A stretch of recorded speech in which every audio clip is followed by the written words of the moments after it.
Voilà, chers amis, je vous ai promis donc de vous enregistrer une deuxième vidéo sur les prophéties de Saint Vincent Ferrer. En espagnol, Saint Vincent Ferrer, et en français, on disait Saint Vincent Ferrier, pour que ça sonne un peu plus francophone. C'est donc un saint espagnol qui a été appelé l'ange de l'Apocalypse. Ici, c'est sa prédication en Castille entre 1411 et 1412, donc ça fait plus de, je disais 500 ans, mais en fait c'est 600 ans, qu'il a parlé de la fin des temps, du temps de tout ce qui concerne l'Apocalypse. Et j'ai fait traduire en français ici le livre qu'avait réussi à écrire le père Ravasi, Javier Oliveira Ravasi, qui donc avait pris les textes anciens écrits en castillan dans le temps de 1411, donc c'était des écrits anciens. Il avait réussi à le transférer et l'écrire en espagnol actuel. Et il m'a donné la permission de traduire en français son texte de Saint Vincent Ferrier en entier. Alors, la première partie du chapitre que je vous avais déjà lu avait été prise d'un site internet qui, si vous vous rappelez, avait des parties en rouge où c'était les interprétations de l'écrivain. Je mettrai en fait ce texte gratuitement en PDF pour ceux qui le désirent en description de la vidéo. Parce que voilà, je pense que c'est important que ces écrits de Saint Vincent Ferrier soient connus. Donc vous pourrez télécharger le PDF et le transférer et le faire connaître à vos amis. Ici, en première partie, on explique un peu qui était Saint Vincent Ferrier, ce qu'il a fait, ses prédications, ses miracles. Il a fait beaucoup de miracles et il est passé beaucoup par la France d'ailleurs. Il a parlé donc des temps que nous vivons, d'où l'importance de savoir tout ce qu'il a dit. Et dans la partie la plus importante que j'avais déjà traduite, où il parle dans son premier sermon de ce qu'il appelle l'antichrist caché ou antichrist mixte, c'est donc, il parle du faux prophète qui prend la place du véritable pape. Celle-là, je vous demande donc d'aller voir la vidéo que j'ai faite sur ce sujet. Ici, c'est donc le deuxième chapitre que je vais vous lire. Avant de lire cette partie, ce deuxième sermon, je vous lis la fin du premier sermon. Et il dit, que reste-t-il de la statue à l'époque de l'Antéchrist? Seulement les pieds, dont une partie est d'argile et l'autre de fer. Ce sera la triste époque de l'Antéchrist quand il sera né, où les gens commenceront à être de fer, c'est-à-dire très obstinés dans les péchés, et même plus que ce qui a été dit. Ils ne s'aimeront pas les uns les autres, ils seront très durs sans se soumettre, très durs et sans pitié les uns envers les autres. Ils seront très froids dans l'amour de Dieu et prompts à aimer le monde. S'il leur est difficile aujourd'hui de croire aux articles de la foi catholique, ô combien sera dur le faire de la dernière partie de la statue. Je veux dire lorsque les chrétiens renieront Dieu et leur foi et qu'ils mettront de côté les tourments des corps tristes. Ce sera bien en effet la dernière partie de la statue, celle où naîtra l'Antéchrist et où l'on comptera avec lui la fin du nombre. La partie des pieds de la statue sera d'argile, et c'est ce qu'entend la chrétienté, car alors les hommes seront charnels, ils n'observeront pas la loi du mariage, ni les degrés de consanguinité ou de parenté. Il n'y aura ni jeûne, ni abstinence. Ils seront tous luxurieux, pleins de gourmandise, sans loi et sans concorde. Ils ne s'abstiendront pas de la chair, mais s'y livreront à fond, sans tempérance, cupides, pompeux, sans humilité, pleins de paresse, adonnés à l'oisiveté, sans souci de la santé. C'est ainsi que tous les chrétiens seront pleins de fer et d'une triste fange, contrairement à ce dont David demandait à Dieu de le préserver dans sa prière en disant « Délivre-moi, Seigneur, de la fange, de peur que je ne sois souillé. Délivre-moi de ceux qui me haïssent et des profondeurs des eaux. » À ce moment-là, cette statue sera abaissée de l'or à l'argent et de même de degré en degré jusqu'à ce que nous arrivions au temps du fer dur, qui sera le temps de la tribulation de l'Antéchrist. Nous pourrons alors dire « Voyez l'état de la vie spirituelle conduite à la ruine et à la destruction. » Car en ce temps, il ne reste plus qu'à accomplir la venue de la pierre de la montagne, taillée sans main d'homme, qui écrasera les pieds de la statue et la réduira à néant. Cette pierre, c'est le Christ Jésus Rédempteur qui vient de lui-même, non pas envoyé par un autre homme, car il est au-dessus de tout. Il frappera la grande statue, je veux dire le monde, par la combustion du feu qui la brûlera, et elle deviendra cendre parce qu'en retournant aux éléments, elle sera purgée en un instant, de sorte que le monde entier sera transformé en une simple cendre arrondie. C'est la première partie du sermon, à savoir la destruction et la perte de la vie spirituelle, et la première des 3 prophéties que nous avons choisies.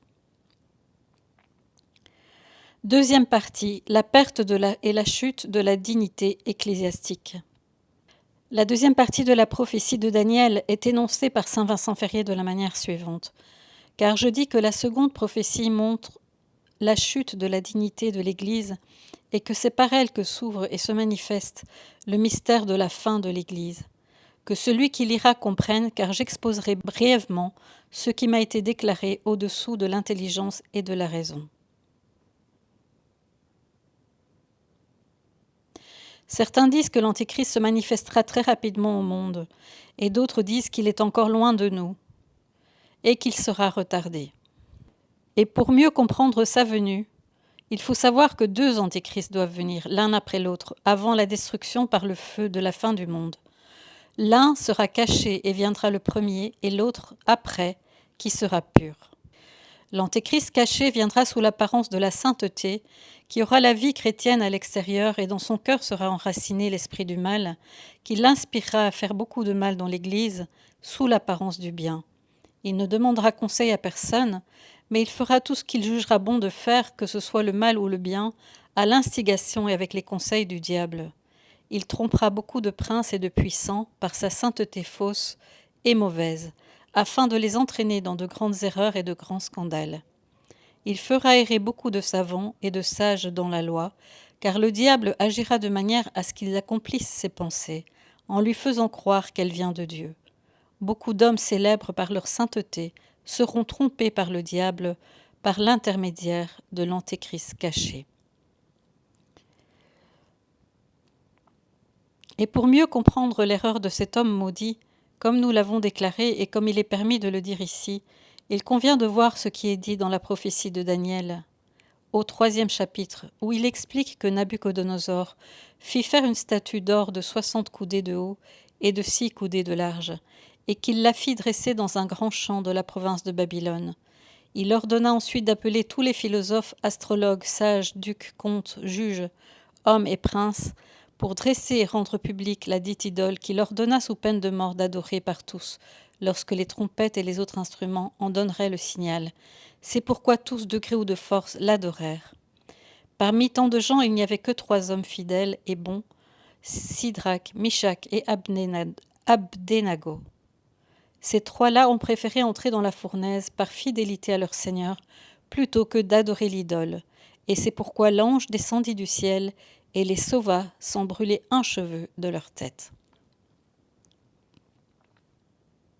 Je descends un peu plus bas où il dit qu'Ézéchiel parle d'un homme vêtu de lin blanc qui avait à sa ceinture un sac de scribe. Il dit que Dieu avait ordonné à cet homme de parcourir la ville en traçant le signe du tau au milieu du front de ceux qui pleuraient, mais de ne pas marquer ceux qui riaient et dansaient. Le Seigneur envoya ces 6 hommes à travers la ville et leur ordonna de tuer tous ceux qu'ils trouveraient sans le signe du tau. Il leur dit encore « Commencez à tuer depuis mon sanctuaire ». La prophétie se comprend ainsi, dit saint Vincent Ferrier. Les tribulations que notre Seigneur enverra à la fin du monde commenceront d'abord par l'antéchrist caché, c'est-à-dire le faux prophète. Parce que ces 6 hommes armés qui persécuteront la ville, c'est-à-dire la chrétienté, seront les 6 princes qui commanderont aux chrétiens, lesquels obéiront à cet antichrist caché. Or, j'ai parlé de 7 princes en disant que la statue de Nabuchodonosor avait 7 coudées de large, parce qu'il y avait en eux un chef auquel les 6 devaient obéir. Or, dans cette prophétie, il n'est question que de 6 hommes qui parcourent toute la ville, tuant tous ceux qui n'avaient pas le signe du tau au milieu du front, qui devaient commencer par le sanctuaire, c'est-à-dire par les ecclésiastiques. Et ils ne devaient pas les tuer tous, mais quelques-uns d'entre eux, les uns dans le corps et les autres dans l'âme. Oh, si les ecclésiastiques savaient que Dieu permettrait qu'ils soient persécutés à ce moment-là pour leurs péchés, je pense qu'ils mangeraient du fiel mélangé à du vin. Comment l'Église doit-elle être purgée par l'Antichrist caché? Notre Seigneur Dieu l'a démontré en premier lieu lorsqu'en la personne de l'Église, il a dit à tous les apôtres, comme il ressort de saint Matthieu, « Vous êtes le sel de la terre, et si ce sel se perd, avec quoi vous salerez-vous » Car il n'est bon à rien d'autre qu'à être foulé aux pieds par les hommes. Ce sel nécessaire qui conserve les âmes, c'est la doctrine des ecclésiastiques, qui par elle conserve les âmes du peuple dans la vertu. Et lorsqu'il s'estompe ou fait défaut, il n'a plus aucune valeur. Il faut donc les dépouiller des bénéfices, des richesses et des dignités qu'ils tiennent de l'Église, car empêtrés par le démon, ils sont déjà des loups ravisseurs plutôt que des pasteurs, ne gardant ni l'Église ni son bétail. C'est pourquoi ils ne manqueront pas d'être trouvés par les méchants qui pressent ainsi le clergé et lui sont contraires comme s'il s'agissait d'infidèles et de chiens enragés. Et même les laïcs seront tellement indignés contre eux qu'ils penseront servir Dieu en faisant le sacrifice des prêtres. Dans cette partie, je dis que ce sera pour la purification des méchants et pour l'accroissement des bonnes vertus. Plus bas, il dit « Il nous reste à savoir qui est cet homme vêtu de blanc qui avait un sac de scribe suspendu à ses reins ou à sa ceinture et qui désignait du signe du tau ceux qui pleuraient et qui étaient dans la peine. Cet homme sera le vrai pape que l'Antéchrist caché persécutera. Il sera vêtu de blanc pour deux raisons. D'une part, la blancheur signifiant sa vieillesse, car il sera très âgé, ses cheveux et sa chair étant de cette couleur. D'autre part, il aura une grande chasteté, car il sera vierge, la couleur blanche étant comparée à cette vertu. Ainsi, parce qu'il sera vieux et chaste, il sera vêtu d'une étoffe blanche. Et il portera son manteau de scribe, qui signifie le pouvoir ecclésiastique, pouvoir que le dit pape aura et aucun autre, tant qu'il vivra. Donc, ici, on parle du vrai pape, que l'antichrist caché ou faux prophète dont il vient prendre la place. Et donc, le vrai pape, Benoît XVI, garde son pouvoir tant qu'il vivra. Le sac du scribe sera suspendu à sa taille ou à sa ceinture, car cela signifie qu'il a une bonne conscience, puisqu'il a été élu vrai pape. Tout cela, le sac du scribe et les robes blanches, amènera avec lui ce vrai pape qu'ils persécuteront, et qui donnera le signe du tau à tous ceux qui sont tristes et qui donnent des pleurs et des gémissements en signe de captivité dans l'âme des chrétiens. Car ce vrai pape pardonnera même à ces 6 princes qui persécutent l'Église. Ce pape sera un homme très bon, qui pardonnera avec douceur et miséricorde. Deuxième partie, la perte de la foi catholique. Tout ce qui a été écrit a été dit par Dieu à saint Vincent Ferrier et plus encore lui a été démontré en esprit. En effet, en l'an 1416, le 26e jour de septembre, alors qu'il faisait sa prière, il vit en esprit les 6 princes avec le méchant pape entrer 3 fois à cheval dans une ville accompagnés d'une nombreuse famille. Il vit comment ce méchant pape persécutait les ecclésiastiques. L'année qui approchait de la fin était là avec un goût de sommeil, ayant déjà fait sa prière et demandant toujours à notre Seigneur de lui faire sentir les tribulations de l'Église. Il vit 2 très belles femmes dans une ville à l'intérieur d'un grand palais qui étaient armées de toutes sortes d'armes, placées sur leurs chevaux avec des lances dans leurs mains, combattant là où tout le peuple était rassemblé, dans la vision de laquelle il comprit que c'était cette bataille et ce grand concours un signe de ce qui se passera dans le temps de la tribulation entre le vrai pape et la mauvaise idole. Alors voici maintenant le 2e sermon sur les tromperies du méchant et du maudit fils de perdition, l'Antichrist. Bonnes gens, je dois maintenant prêcher la venue de l'Antéchrist et de toutes les choses terribles, cruelles et fortes qui doivent venir dans le monde, afin que nous soyons avertis comme il arrive à un homme qui, voyant venir un dard, peut mieux l'éviter et s'en prémunir, que celui qui ne le voit pas et lui fait moins de mal. Pour que nous soyons mieux avertis et que nous puissions nous protéger contre les flèches et les dards qui viendront très bientôt dans le monde, je veux vous avertir, et ce sera une question de grand avertissement et d'illumination de notre vie, de salut et de consolation de nos âmes. Avant tout, pour recevoir les grâces de Dieu, saluons humblement et avec beaucoup de dévotion et de respect la Vierge Marie, Mère de Dieu, en disant « Je vous salue Marie ». Bonnes gens, les grands maux qui doivent s'abattre sur le monde bientôt, et très bientôt, seront au nombre de 3. La vanité diabolique de l'Antéchrist est le premier.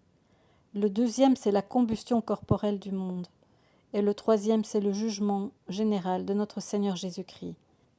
Vient donc que ceux qui sont trouvés en ce temps soient forts pour le combat, en tant que loyaux serviteurs de Dieu, car comme nous l'avons dit plus haut, de même que les poissons sont pris avec la nourriture dont le pêcheur sait qu'ils ont besoin, selon la nature du poisson, de même les hommes seront pris au temps de l'Antichrist, et lorsqu'il commencera à régner, il suscitera soudain une grande peur que le monde entier ressentira.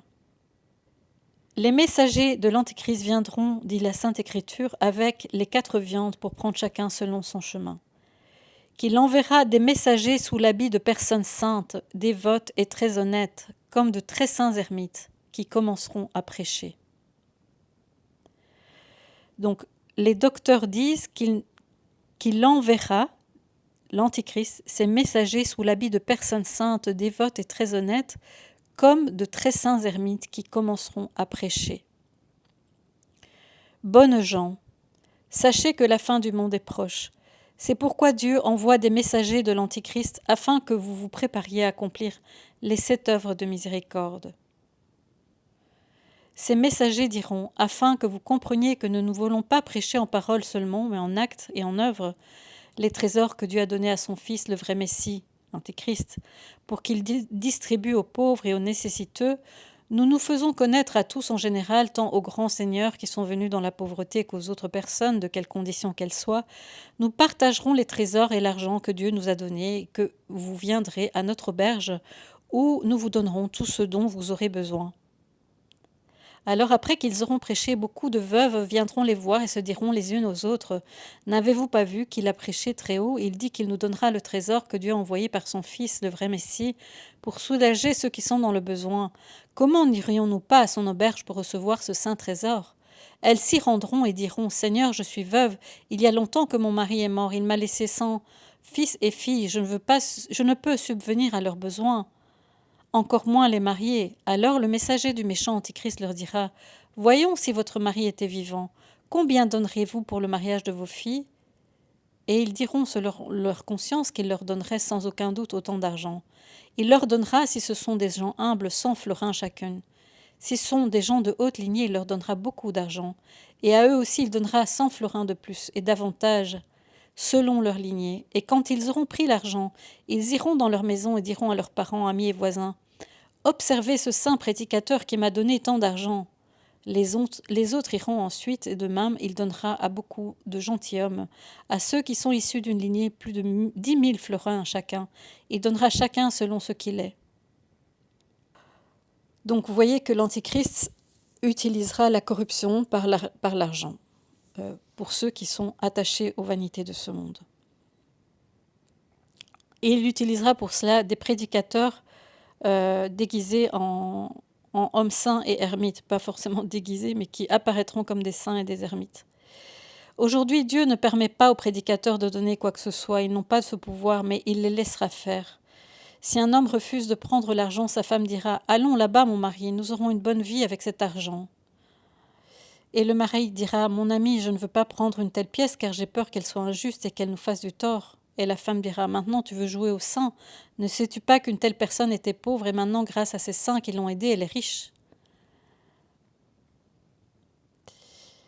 Alors, braves gens, dit saint Vincent Ferrier, beaucoup diront que Dieu a envoyé ce grand capitaine saint et fort. Il s'agit en fait du faux antichrist qui détruira les infidèles. À tous ceux qui voudront passer par là, il donnera 100 florins par mois à l'homme d'armes, 50 à l'arbalétrier, 30 à l'ouvrier, et quiconque ira là-bas trouver les fouets et les navires tout près, ce seront les diables qui auront beaucoup de navires et de fouets tout près.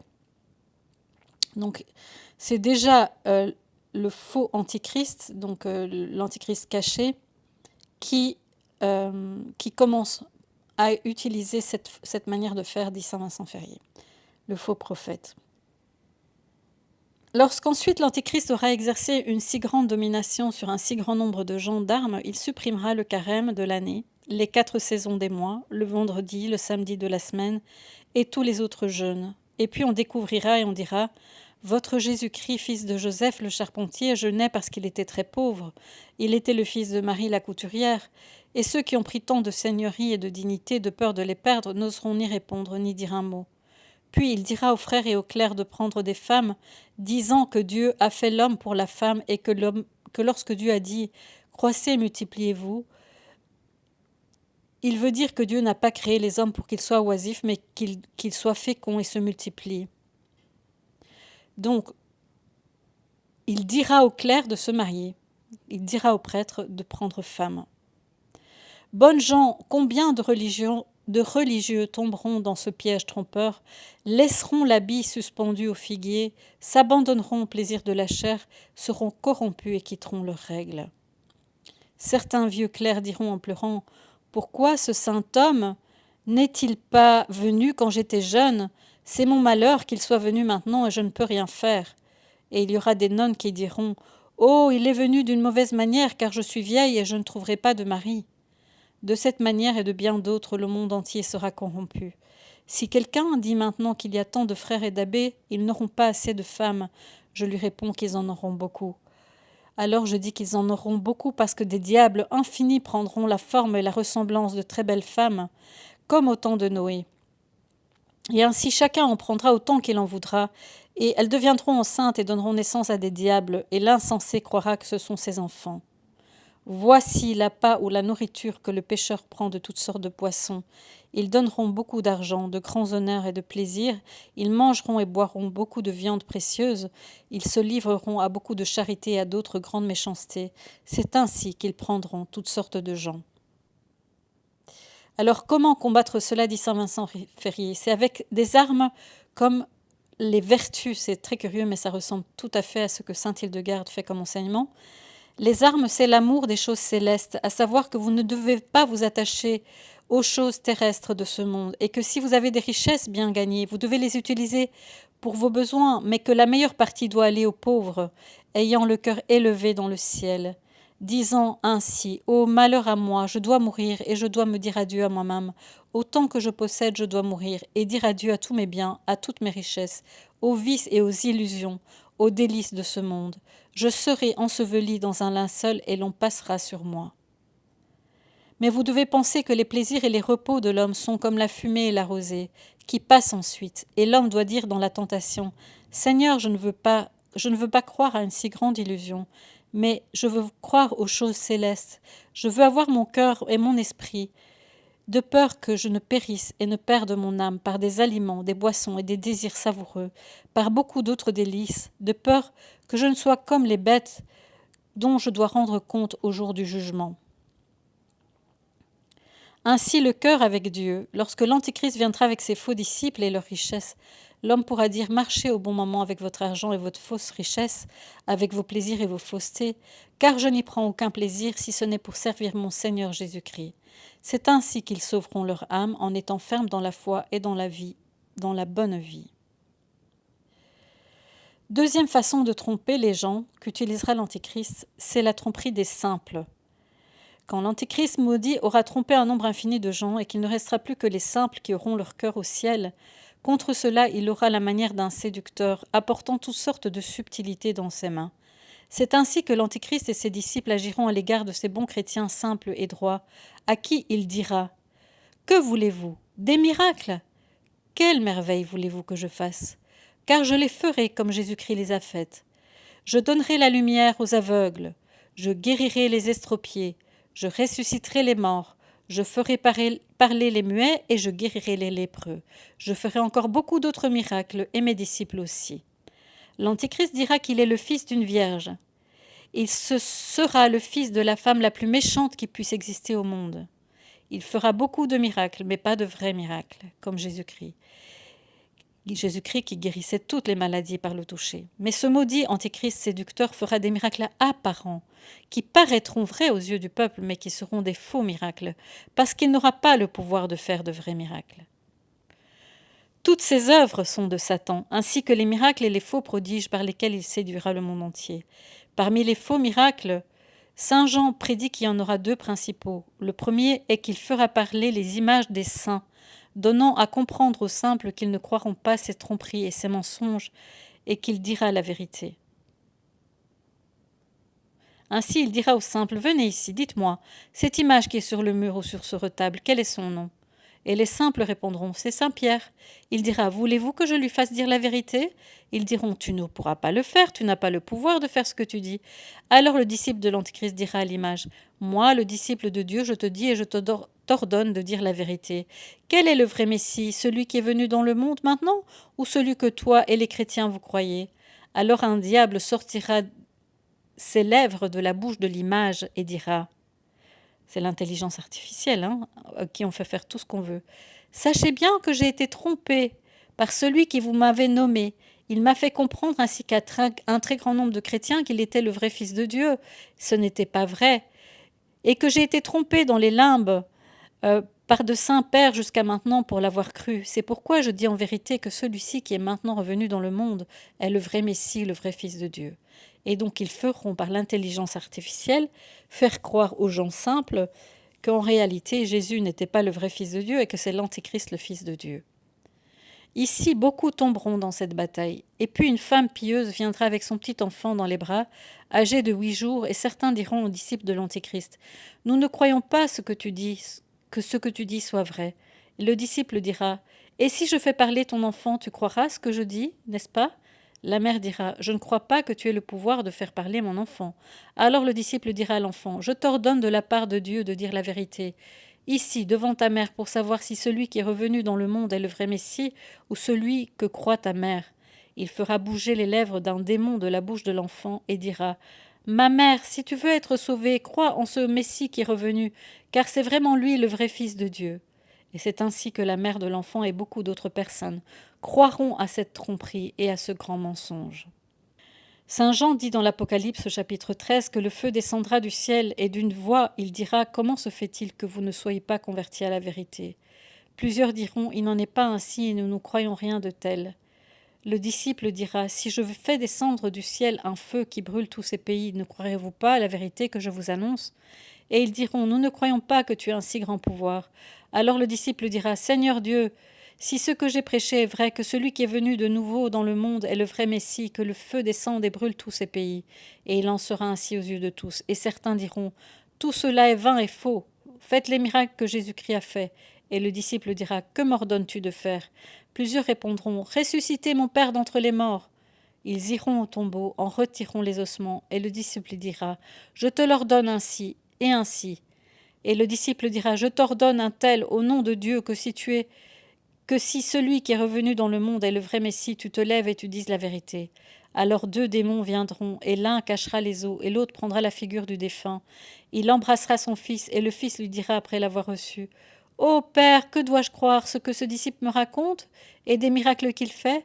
Et le diable dira, et l'autre se prendra pour son père, « Eh bien, tu sais, mon fils, qu'il y a longtemps que je suis mort dans la croyance de Jésus-Christ, qu'il y a longtemps que je suis damné pour avoir cru en lui, mais maintenant je veux croire au vrai Messie qui est revenu dans le monde. Ici, vous pouvez croire que beaucoup de gens tomberont. Si vous dites « Comment le savez-vous, frère ?» C'est la Sainte Écriture qui me le dit en chapitre 24 de Matthieu. De faux Christ et de faux prophètes s'élèveront en ce temps. Ils feront de si grands miracles que s'ils pouvaient se faire, les élus seraient entraînés dans l'erreur. Et pour ces grandes faussetés et ces grandes illusions si dangereuses, nous avons un très bon remède, si nous le prenons. C'est un casque pour la tête qui consiste à avoir l'intelligence dans la dévotion spirituelle et dans le nom de Jésus, à ne pas les écouter. Jésus-Christ, lorsqu'il est monté au ciel, a dit cette parole. « Tous ceux qui croient en mon nom ne seront pas trompés par les démons. » Tous les autres noms, qui sont des surnoms, dont aucun ne leur est propre, sauf le nom de Jésus. Mettez donc tout votre cœur et votre dévotion dans le nom de Jésus, car dans ce nom se trouvent toutes les vertus qui existent au ciel et sur la terre. Et c'est pourquoi si un religieux vient à vous, même s'il ressuscite les morts, ne le croyez pas, à moins qu'il ne le fasse au nom de Jésus. Et s'il le fait d'une autre manière, jetez-le hors de l'endroit. Lorsque l'Antichrist et ses disciples font des miracles au nom de Dieu et du Christ, mais non au nom de Jésus, ne le croyez pas, ne vous attachez pas à ces tromperies, à ces mensonges. Mettez donc sur le nom de Jésus toute votre dévotion, tout votre cœur, et vous serez délivrés. Ils ne vous séduiront plus par leur ruse diabolique et par leur méchanceté. La troisième manière de séduire de l'Antichrist sera de tromper les prêtres et les personnes instruites. Le troisième moyen et combat sera quand il aura gagné ceux que nous avons dit ci-dessus, de tromper les ecclésiastiques, les docteurs, les grands sages, les savants et les personnes très subtiles et instruites dans beaucoup d'arts. Contre eux, il aura la manière d'un enchanteur. De même que l'enchanteur vient avec des paroles ordonnées pour enchanter plusieurs serpents, qui après qu'il a prononcé les paroles ne peuvent plus bouger, ainsi en sera-t-il de ses maîtres. Ils diront des paroles d'une grande sagesse très ordonnées, parlant avec subtilité et art, et de sorte que lorsque l'Antichrist et ses disciples auront parlé, les grands sages ne pourront plus rien répondre.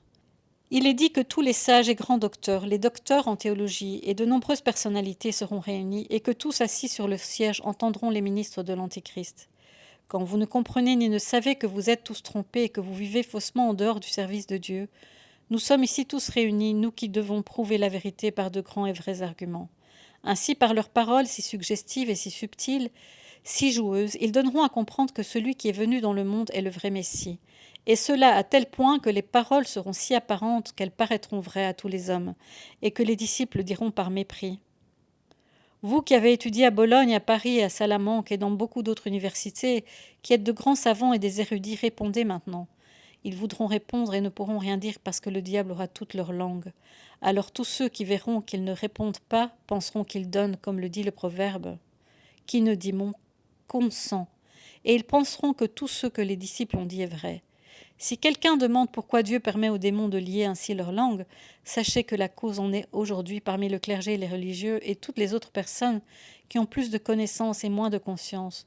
Ils sont pleins de beaucoup d'orgueil et ils ont la prétention de jouer au couteau, d'aller au jeu. Ils sont pleins de tous les vices de ce monde. Si un homme veut lier une lionne, il peut aussi bien lier une brebis. Si le diable a lié l'âme d'un ecclésiastique, d'un sage ou d'un grand savant, qui est plus grand et plus fort qu'une lionne, comment s'étonner qu'il lie un morceau de chair, c'est-à-dire la langue? Vous devez vous armer et prendre un bouclier en croyant fermement à la sainte foi catholique et en obéissant beaucoup à Dieu, à la foi que vous avez, et vous ne l'avez pas par des arguments ni par la raison, mais par la croyance et l'obéissance. Mon Seigneur Jésus-Christ me l'a dit par ses saints disciples qui m'ont prêché, et j'y crois. Car plusieurs veulent prendre des arguments disant « Comment se fait-il que Dieu vienne à l'hôte ?» Beaucoup d'autres arguments qui seraient entendus. Ceux-là tomberont et seront trompés s'ils prennent de tels motifs. Car pour un argument que vous aurez, ils en auront 1000. Si tu veux vaincre, prends ton fondement en croyant qu'il y a un seul Dieu, Père, Fils et Saint-Esprit. Et quand ils auront donné beaucoup d'autres arguments, tu diras « Va-t'en !» Car ma foi n'est pas fondée sur des arguments, mais sur la foi et la vraie croyance, de sorte que je ne te crois pas à cause de tous tes faux arguments. Saint Grégoire de Nazianze dit que la foi n'a aucun mérite lorsque la raison humaine cherche à faire des expériences. Je réprouve les arguments contre la foi, mais je dis que les arguments sont bons pour la foi, pour donner un sens à l'intelligence et à l'effort, mais ce n'est pas par des fondements ni par des arguments que l'homme doit être fondé, mais plutôt pour en tirer des consolations pour l'intelligence. Ainsi m'a dit mon Seigneur Jésus, vous ne m'enlèverez pas cette connaissance. Votre foi n'est pas dans la connaissance de l'homme, mais dans la vertu de Dieu. Alors, ensuite, la quatrième tromperie, que fera l'Antichrist pour ceux qui mènent une vie de sainteté? Voyons maintenant qui restera-t-il. Seulement les gens parfaits et célestes. Et c'est contre eux qu'il se battra à la manière du tyran et du faux seigneur, qui, lorsqu'il veut quelque chose de ses vassaux et qu'ils ne veulent pas le lui donner, le leur fait faire par les prisons et par la force. Et lorsque les personnes saintes ne veulent pas croire ce qu'il dit, il leur inflige de grands tourments. Or, disent les docteurs, les tourments des apôtres et des martyrs n'étaient rien en comparaison de ceux que l'Antéchrist infligera. Le tourment de saint Barthélemy, décapité vivant, qui n'était pas non plus si grand, car son châtiment s'est dissipé en un jour. Les tourments de saint Laurent, qui a été rôti, n'étaient pas non plus si grands, car ils se sont dissipés immédiatement. Mais les tourments que ce maudit Antichrist infligera seront si cruels qu'aucun homme ne pourra les imaginer. Il les fera durer 1 an. Par exemple, la Sainte Écriture dit que les messagers de l'Antichrist viendront et diront aux bons et pieux chrétiens qui sont inébranlables dans la foi « Venez, gens perdus et de peu de sens, il semble que vous ne vouliez pas croire au vrai Messie qui est maintenant venu dans le monde. » Les fervents chrétiens répondront « Nous n'y croyons pas et ce n'est pas vrai. » Alors ils les mettront dans des prisons puantes et un autre jour ils les en feront sortir et avec un couteau ils leur couperont le doigt à la première articulation. Et en coupant peu à peu, les disciples diront « Dites, égarés, en qui croyez-vous » Les saints chrétiens pieux et inébranlables dans la foi qui croient en Jésus-Christ diront et ne feront rien d'autre que de couper. Puis ils y mettront un onguent qui fera gonfler leurs mains, et il le fera crier vers le ciel. Ils les remettront en prison, ne leur donneront que du pain et de l'eau. Ils leur couperont chaque jour un membre dans leur jeunesse. C'est ainsi qu'ils feront endurer des cruels tourments. Et c'est là que l'on verra qui est ferme dans la bataille et qui est un vaillant chevalier. Si vous dites qui vous l'a dit, mon frère, je vous le dis, c'est une femme qui me l'a dit, la Sainte Écriture qui ne peut mentir. C'est en Matthieu 24. Il y aura une grande tribulation, si grande qu'il n'y en a jamais eu depuis le commencement du monde jusqu'à présent. Il n'y en aura jamais. Si le temps n'était pas abrégé, personne ne pourrait souffrir autant. Mais Dieu l'abrégera, elle ne durera que 3 ans et demi. Et si vous dites, comment le savez-vous, mon frère? C'est la Sainte Écriture qui me l'a dit. C'est pendant 1 temps, 2 temps et la moitié d'un temps. Quiconque tiendra bon pendant ce temps sera béni. S'il y a une femme pieuse qui ne croit pas aux paroles de l'Antichrist, on lui donnera un grand trésor. Si elle ne le reçoit pas, ils prendront ses enfants. Ils les menaceront de les faire mourir cruellement. Si la mère, ne voyant pas la mort des enfants, croit à leur tromperie, la mère et eux seront condamnés. Si la mère dit « J'aime beaucoup mes enfants, mais j'aime encore plus Dieu et mon âme. Je crois fermement en mon Seigneur Jésus-Christ et non en vous, ni en votre tromperie, ni en votre Dieu. » Alors avec un couteau, ils couperont ses enfants devant lui et les mettront en pièces.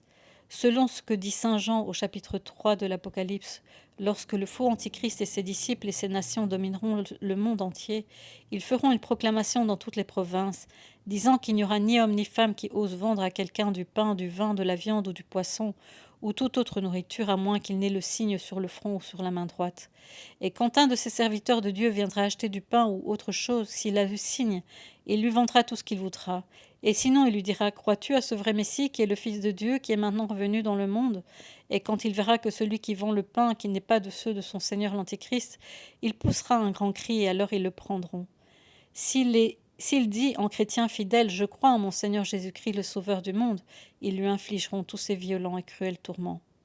En ce temps-là, il ne restera dans aucune ville, dans aucun bourg, dans aucun lieu, un seul chrétien.